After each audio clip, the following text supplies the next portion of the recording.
구약성경 257면에 있는 민수기 36장 1절부터 13절까지 제가 한 절, 여러분이 한 절 교독하여 하나님께 올려드립니다.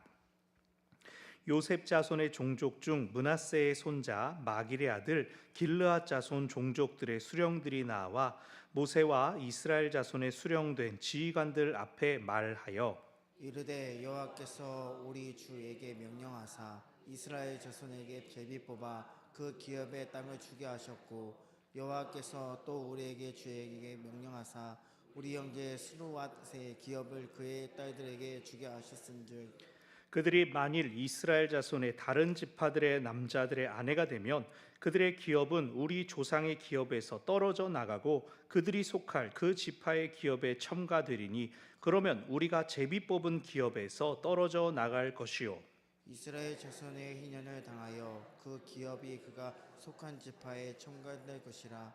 그런즉 그의 기업은 우리 조상 지파의 기업에서 아주 삭감되리이다. 모세가 여호와의 말씀으로 이스라엘 자손에게 명령하여 이르되 요셉 자손 지파의 말이 옳도다. 슬로아스의 딸들에게 대한 여호와의 명령이 이러하니라.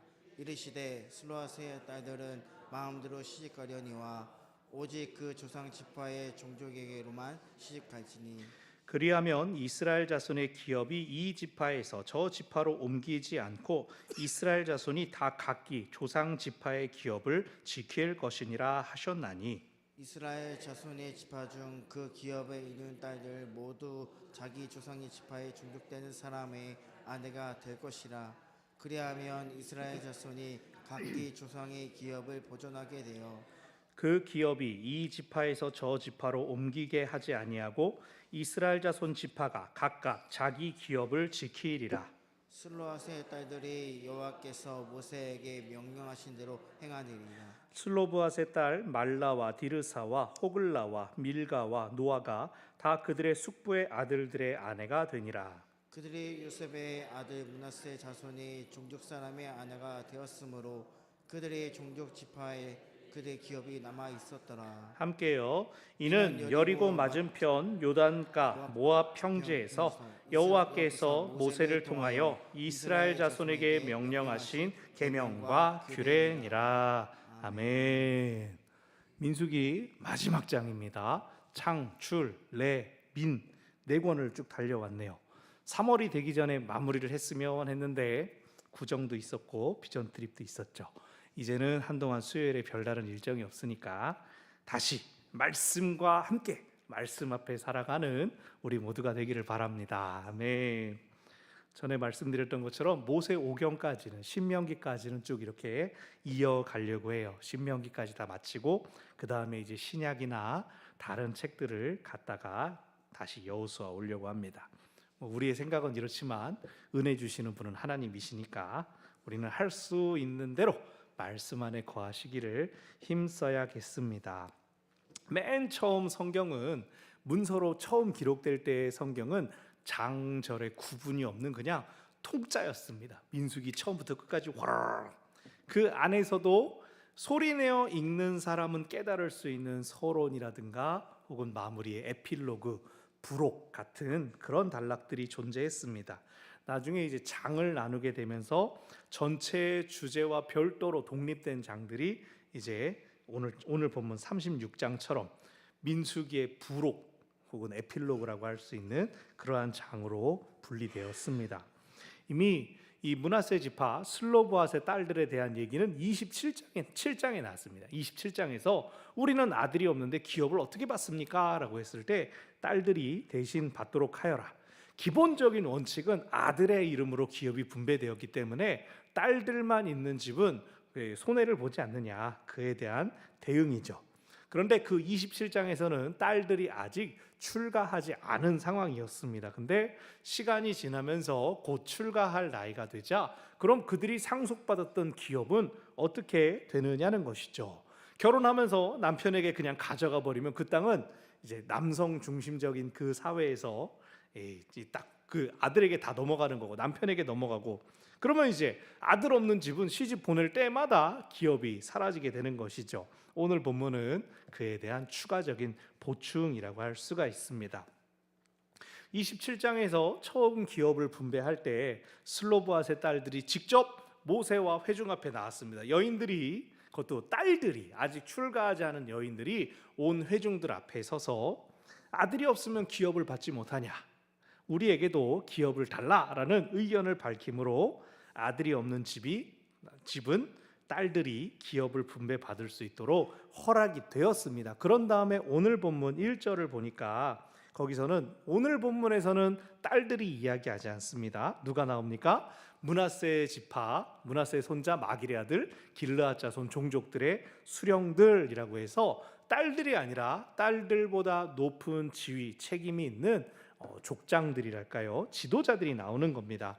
그래서 당장 기업을 분배받는 것은 각 가문, 가족들에게 속한 것이지만 그것이 지속되도록 하고 그에 대한 문제점을 제기하며 더 나은 방향을 모색하는 것은 더 높은 지위 혹은 더 높은 직무에서 돌아봐야 하는 것이죠. 이 1절의 표현은요, 우리가 맡은 자리에서 감당해야 하는 일의 무게를 확인하게 하는 것입니다.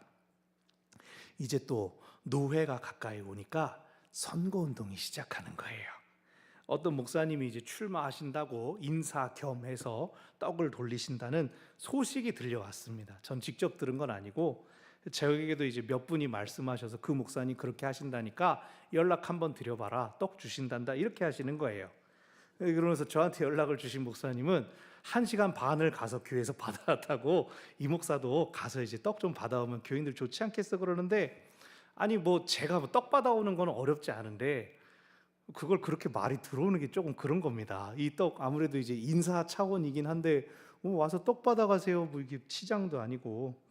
그 목사님한테 좋은 기회인데 저는 그냥 좀 그러네요 이러고 말았더니 그분이 바로 또 그렇게 말씀하셔가지고 그 목사님이 저한테 전화가 온 거예요. 그래가지고 우리 교회에 하나님께서 이제 만나를 주셔서 넉넉히 주셔서 그걸 좀 나누고 싶다, 이렇게 말씀하시는데, 그러면서 이제 목사님이 토요일 날 설교 준비 때문에 바쁘지 그러면서 대신 집사님 한 분 보내, 이렇게 말씀을 하시는데 제가 완전히 삔또가 빡 상하는 겁니다. 뭐 우리 교회는 이방인이에요? 우리는 만나 못 받아가지고 나눠 먹어요. 그리고 우리 집사님들도 주말에 다 쉬시고 일하시는데 제가 전화해가지고 어디 가서 떡 받아오세요 이렇게 시키겠어요? 다른 교회 성도 귀한 줄 모르면서 어떻게 이 노예 하시겠다고 그럽니까? 제가 너무 속상한 겁니다. 그래서 제가 아무리 젊고 우리 교회가 작아도 아닌 건 아닌 겁니다, 제가 이렇게 말씀을 드리지는 않고 그냥 생각해 주셔서 감사한데 다른 분들 잘 챙겨 주십시오 그러고 정중하게 사양을 했습니다. 근데 여러분, 이야기를 듣고 공짜 떡 먹고 싶었는데 떡 먹고 싶은데 아쉬운 분은 제게 말씀해 주십시오. 제가 떡 사드리겠습니다. 여러분, 그분이 나쁜 뜻은 아니겠지만 아무튼 오늘 또 연락이 와가지고 난 그런 의도가 아니라고 좋게 잘 말씀 나눴어요. 한편 자기가 감당해야 하는 그 자리의 무게를 알지도 못하면서 자리만 탐해서도 안 되겠죠. 제가 지난 주일에 우리 교회 이제 공동의회랑 재직회를 쭉 진행하면서 우리 성도들께서 성숙한 회의 진행 이 참여를 보여주시니까 제가 참 잘 배울 수 있어 다행이다, 감사하다라는 생각을 했습니다. 정말 제 4년 전에 처음 재직회 할 때는 막 버벅버벅대고 막 신장은 여쭤보면서 진행을 했는데 이제는 제가 거꾸로 집사님만 가르쳐드리고 그러죠. 어떤 목사님들은 그러면 어떤 목사님들은 당회가 아예 없는 미자립 교회이거나 성도 수가 적어서 이런 회의를 매끄럽게 진행해 본 경험이 없는 분들이 있습니다. 근데 노회에서는 시찰회든지 노회든지 많은 사람 앞에서 공적인 회의를 진행해야 될 때가 있잖아요. 근데 거기서 버벅거리는 거예요. 해보신 경험이 없으니까. 우린 2달에 한 번 계속 하니까 술술술 나오는데, 각 목사님들의 목회야 하나님께서 판단하시는 것이니 교회가 크고 작은 거에 대해서는 말을 얹을 생각이 없습니다. 그런데 개 교회 안에서 그런 훈련들이 되어야 더 상회를 섬길 수 있는 것 아니겠습니까? 개인적으로 우리 하멘호의 목사님들 참 좋은 분들 많습니다. 막 정말 가족적인 분위기, 형님 같은 분위기 참 훌륭하고 좋은데 그런 행정적인 것들, 공적인 것들, 질서에 대한 부분의 한계를 보면 가끔은 저 에너지로 정치를 하실 게 아니라 목회를 더 열심히 하시면 얼마나 좋을까, 그런 생각이 얼마 안 된 저한테도 보여서 막 안타까울 때가 있습니다. 근데 이게 교회 밖에서뿐만이 아니라 교회 안도 마찬가지입니다. 각자 은사를 가지고 자기 섬기는 자리에서 열심히 섬기는 모든 분들 감사하지만 본인이 경험하지 않은, 본인이 속하지 않은 영역에 대해서는 제가 더 가진 큰 그림이 있지 않겠습니까? 제가 조언을 구하고 또 나누고 듣는 이야기들도 많고, 또 여러 성도들의 이 섬김이 조화를 이루도록 조정을 하기도 한단 말이죠. 의도적으로 이제 배치하고 뭐하고, 또 더 세워져야 할 분, 더 일을 많이 하셔야 될 분들은 일부러 더 배울 수 있게끔 안내하기도 한단 말이죠. 실력 없이 세워졌다 이 소리 듣지 않게 하려고 때로는 더 부담스러운 짐을 지워드릴 때가 있단 말이죠. 근데 본인은 그냥 편한 대로, 나 하던 대로 적당히 하겠다 이러시면 저는 이제 속으로 생각하는 겁니다. 그래서 우리 교회가 과연 지난 시간에 성장해 왔는가? 내가 편해야지 라고 책임을 내려놔 버리는 그런 가운데 과연 교회가 잘 커올 수가 있을까? 옛날에 하던 방식, 적당히 할 만한 사람 체면 차리게 세워주는 것, 저는 그런 건 교회에 도움이 안 된다고 생각을 해요. 적당히 알아서 하게 내버려두면 누가 제일 편할까요? 제가 제일 편하죠. 그냥 아무것도 뭐 하든가 말든가 그냥 저는 말씀만 저는 편하겠죠. 근데 그거야말로 저는 너무 무책임한 거라고 스스로 생각이 드는 겁니다. 식당 가면 요즘 젊은 엄마 아빠들 어떻게 합니까? 딱 애들 앞에 거치대 딱 해가지고 패드 딱 세워놓으면 지들이 알아서 막 유튜브 키즈 막 이렇게 쇼츠 돌려보고 하면 그냥 이 음식 집어넣고, 그러면 부모는 아주 우아하게 세련되게 막 식사하고 있습니다. 근데 그게 정말로 애를 위한 거냐고요? 애를 망치는 겁니다. 애를 포기해 버린 겁니다. 여러분, 우리가 일꾼 보내주십시오 기도하지 말아야 됩니다. 일꾼 되게 해주십시오. 우리 안에서 일꾼이 세워지게 해주십시오. 그렇게 기도해야 됩니다. 누가 나는 일하고 싶어요 그러면서 일거리 있는 교회 찾아다니는 사람 있습니까? 자기 입으로 나는 교회 일할 겁니다라고 찾아오는 사람 좋은 분도 있죠. 그러나 제가 지난 시간 동안 온갖 교회에서 경험한 분들은 자기 일하는 스타일 거꾸로 교회에다 강요하다가 튕겨 나갑니다. 더 많이 일하려면 어떻게 해야 됩니까? 더 많이 머물고, 더 많이 마주치고, 더 많이 배워야 하는 것이죠. 지난 주일에 우리 공동회 신인투표 잘 통과된 우리 유건사님, 송집사님 어떠셨습니까? 지난 2년 3년 동안의 시간 동안에 우리 송학원 집사님, 남성교회 매달 플로깅 행사든 교회 청소든 어지간하면 다 참석하셔가지고 열심히 일하고 가셨습니다. 허리 아프다고 하면서 오신 것도 제가 다 기억하고 있습니다. 유건사님도 무슨 사역이나 여전도에 중창단하는 거 저한테 허락받겠다고 전화하시고 순종하시고 그래 오신 걸 제가 기억하고 있기 때문에 이번 당회 그리고 공동회 통해서 일꾼으로 세워드려야겠다라고 판단을 한 것입니다. 직분에 맞게 감당해야 될 몫이 있음을 기억하면서 더 세워지길 원하면 더 배우시고 스스로 만족하면 있는 자리에서 최선을, 충성을 다하시기를 바랍니다. 아멘. 자, 다시 말씀으로 오면 길르앗 종족의 수령들이 제기하는 문제는 3절입니다. 기업을 받은 딸들이 다른 지파에 시집가면 땅이 넘어가지 않냐, 다른 지파의 땅이 되지 않느냐.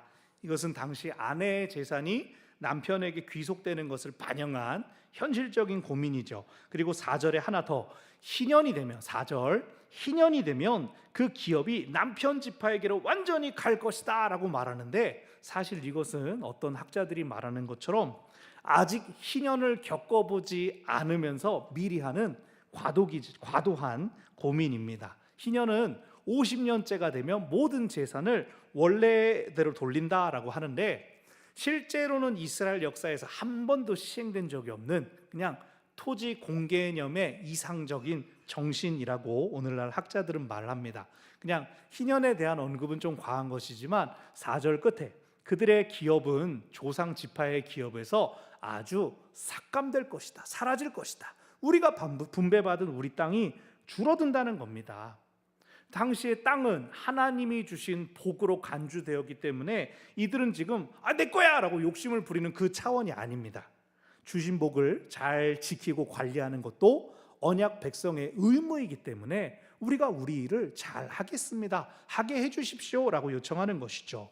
5절 모세가 대답합니다. 여호와의 말씀으로 명령하였다고 하죠. 자기 말이 아니라 하나님께 여쭙고 대답하는 겁니다. 요셉 자손 지파의 말이 옳다, 너네가 합당한 이의 제기했다. 해법 6절에 나옵니다. 같은 지파 안에서 시집가라. 7절 그러면 한 지파 안에 기업이 머무를 것이다. 이 고대 사회에는 오늘날처럼 도시를 옮겨가며 혼인하는 일이 흔하지 않았기 때문에 어떻게 보면 이것은 어차피 그들이 해오던 방식과 크게 다를 바가 없기도 합니다. 그럼에도 이러한 규례를 굳이 지정하여서 혹시나 모를 다른 상황들이 앞으로 생겨날 때 자기 조상으로부터 받은 그 지파의 땅을 잃어버릴까 봐 염려하지 않아도 되는 것입니다. 10절로 가면 이제 이렇게 하나님께서 들어주시고 해법을 주셨으니 사람은 순종하면 되죠. 11절 그들의 숙부의 아들들의 아내가 되었다. 우리나라와 달리 외국은 사촌과 결혼하는 경우가 흔했으니까 근친에 해당하지 않는 범위 안에서 이렇게 해결이 되었고, 12절 결론적으로 딸들이 상속받은 기업도 보전할 수 있었다. 그리고 13절은 민수기 전체의 결론입니다. 여리고 맞은편 요단가 모압 평지, 이제 요단강만 건너가면 약속의 땅에 들어가는 그 시점에서 하나님께서 모세에게 명령하신 계명과 규례, 그것이 이 민수기가 다루는 내용이었습니다. 오늘 본문을 통해 우리가 두 가지를 기억하기를 바라는데요. 첫 번째로 기억할 것은 하나님이 우리의 목소리를 들으신다는 것입니다. 하나님께서 우리 소리를 들어주십니다. 슬로브앗의 딸들, 이 성경 안에 한 번도 아니고 두 번이나 등장합니다. 오늘 본문에서는 길르앗 종족의 수령들이 발언하지만 그들이 가져온 문제의 근원에는 이 슬로브앗의 딸들이 관련되어 있었습니다. 당시 남성 중심적인 사회를 생각해 본다면 이 잦은 등장은 흔한 일이 아닙니다.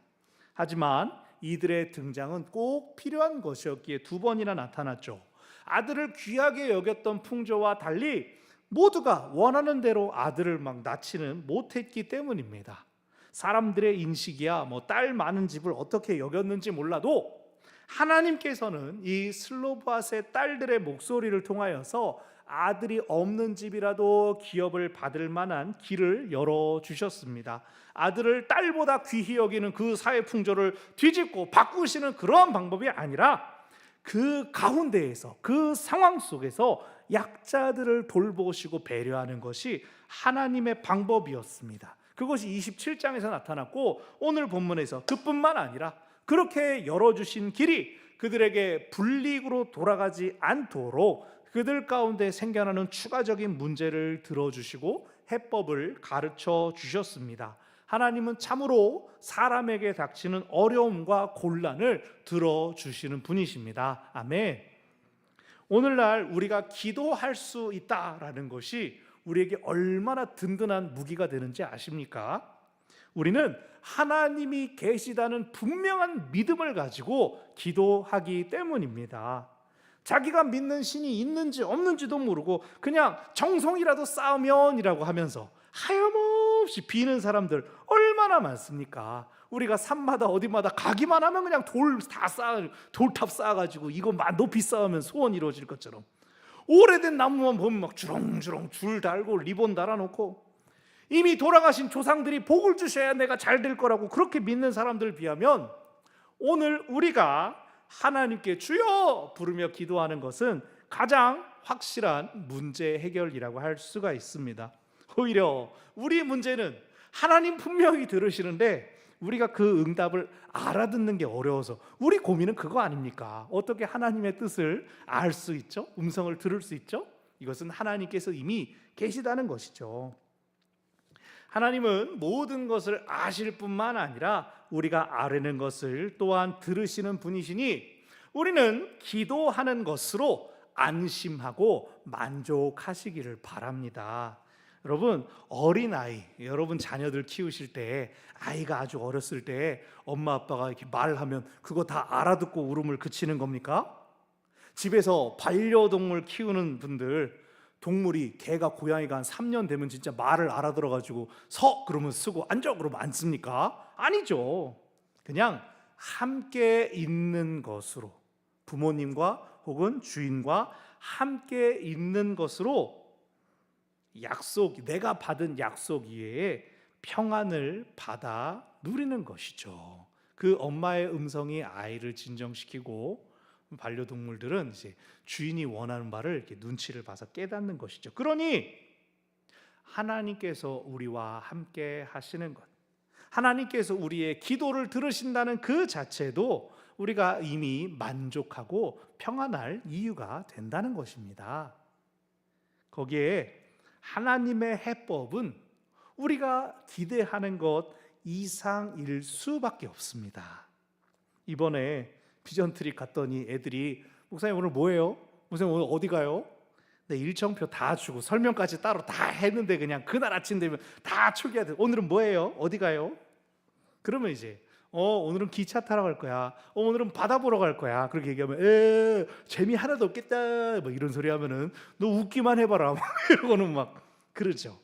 왜 그렇습니까? 애들은 기차 해요.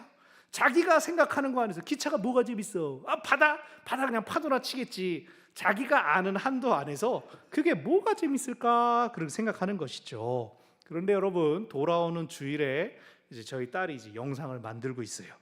가는 곳마다 그냥 재밌고 즐겁고 신나가지고 그 2월 말에 바다를 봤더니 굳이 들어가서 속옷까지 적시고 나오는 녀석들이 있지를 않는가? 기차를 타고 그냥 그렇게 걸었다가 기차를 탔다 그러는데 재밌고 신나가지고 시간은 오버되지 않았는가? 오히려 다음 일정 챙겨가느라 시간 맞춰 끌고 나오는 게 일이었습니다. 저는 어떻게 그렇습니까? 저는 다 가봤던데 아니면 찾아봐서 애들이 재미있을 만한 곳을 알고 골라서 데려간 것이었으니까요. 저희 집 아이들은 이제 제가 데려가는 곳이면 그럼 재밌겠지, 그럼 뭔가 있겠지라는 생각, 이제 믿음이 생겨가지고 아빠가 가면 어디든 간다 그냥 그러고 맙니다.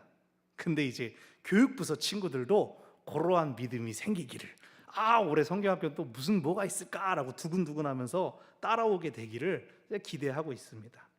우리도 마찬가지입니다. 나의 한계에 갇힌 좁은 근심과 염려 계속 끌어안고 계실 것이 아니라 하나님이 주시는 평안과 자유를 누리시기를 바랍니다. 아멘. 오늘 본문을 통해 두 번째로 기억할 것은 하나님께서 우리의 형편을 알고 지켜주신다는 겁니다. 살면서 사람이 하는 가장 기본적인 걱정이 뭡니까? 여러 가지 있겠지만 뭐 먹고 살지? 그런 거 아닙니까? 오늘 어떻게 살지? 내일은 또 뭐 어떻게 살지? 내년, 내후년, 10년 후에 어떻게 살지? 그런 것들뿐만 아니라 매 끼니마다 뭐 해 먹지? 그 고민을 항상 하지 않습니까?